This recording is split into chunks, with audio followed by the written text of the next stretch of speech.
Hello friends, and not yet friends, welcome back to What I Ate Wednesday, the show where I share all my tasty vegan eats from one day. And I'm still on the calorie counting train, but on this day I made a little more effort to make things colorful. After my usual morning coffee, I guess I didn't make much of an effort for breakfast, cause all I had was a cup of beans. Kidney beans. Although this looks kinda weird, I actually find this combination with mustard, Chinese black vinegar, and dark soy sauce really delicious. It's hard to describe. It almost reminds me of cheese. The flavor, I mean. But not really, but sort of. And with home-cooked creamy kidney beans, I just feel really good about having beans for breakfast. One thing I've been cutting down on is snacking when I'm bored and not really hungry, so I've been having quite a bit of tea for when I feel snackish, but not really hungry. I got a few different herbal teas from Superstore a while ago. Chocolate chai is my favorite flavor from the PC brand so far, but I've got to restock that, so I'm having ginger peach today. Almost as good. Kind of, not really. Okay, fine, I just really want more of that chocolate chai. For lunch, I decided to make a little more effort, starting with cooked chickpeas and some of the water they were cooked in.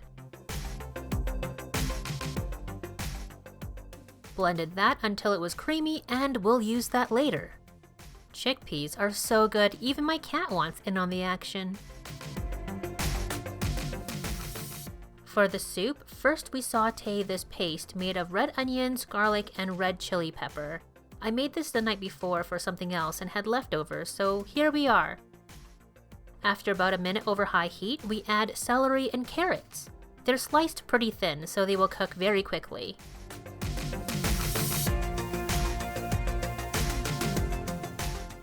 When the celery is cooked through but still a little crisp, I put in half a cup of chopped gailan, also known as Chinese broccoli. You could put more, but that's all I had, using up odds and ends. Then in goes some chickpea water. If you don't want to use chickpea water, just use vegetable broth. It's up to you. And to thicken the soup up, the chickpea puree.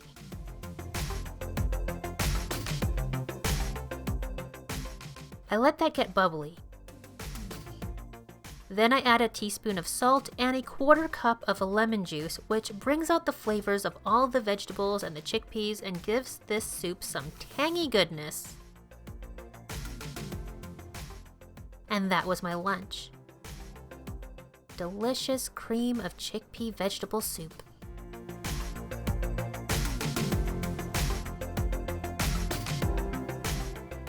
For dinner, I decided to show you how I do my kung pao tofu with baked tofu instead of fried. I like to cube up the tofu smaller than I would if I was frying it. This way it bakes up very quickly, and there's more surface area for the sauce to cling to. While your tofu bakes, you could prepare the stir-fry ingredients and the sauce mix. And when the tofu is close to done, you can start stir-frying the hot peppers. Today, I'm using fresh peppers instead of dried just because I have them on hand. I'm sautéing them in a little oil because I really want to bring out the oil-soluble flavors. After about a minute over medium-high heat, the peppers are getting a bit browned. I'm smashing them a little to prevent them from exploding off the pan, because it's happened before, and that's dangerous. Then I add the scallion whites and light green parts.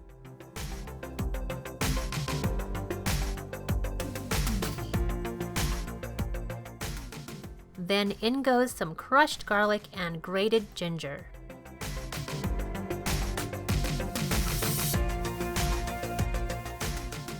After 30 seconds or so, in goes the sauce mix. And I turn down the heat to medium so it doesn't thicken too quickly. The tofu is done, so we'll add that in also. And I'm adding 3 cups of frozen vegetables, plus some extra broth to make this dish more saucy and turning the heat back up so the veggies warm up quickly.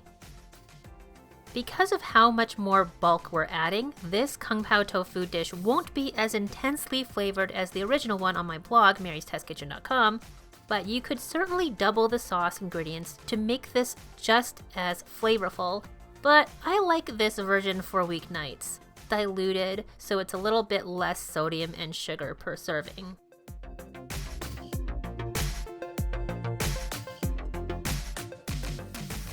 This Kung Pao tofu and vegetables is perfect with some yellow rice.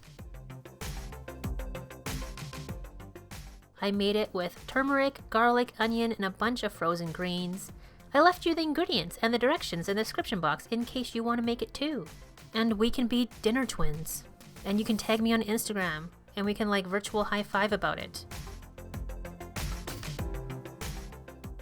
And instead of peanuts or almonds, I'm using toasted sesame seeds because that's all I have on hand right now.